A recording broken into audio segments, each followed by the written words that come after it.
Flashback de 53 ans, regardez bien, c'était en 1932, l'arrivée de la fameuse croisière jaune en Chine sur la voie sacrée.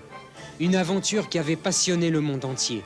Du mois d'avril 1931 à février 1932, une quarantaine d'hommes et 14 automobiles à chenilles relient la Méditerranée à la mer de Chine en suivant les traces de Marco Polo sur la route de la soie.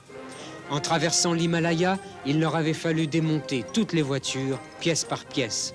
Et puis il y eut le désert de Gobi et l'Afghanistan en révolte, le Xinjiang en dissidence et la Chine en guerre.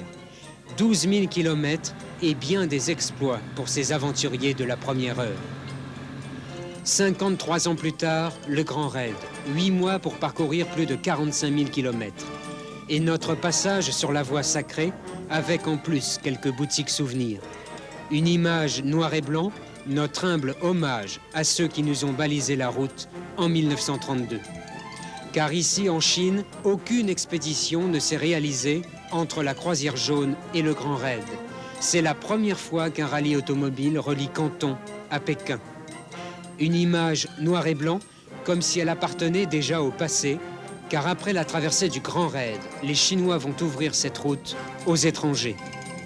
Un demi-siècle a passé, alors combien de jours avant la prochaine expédition ?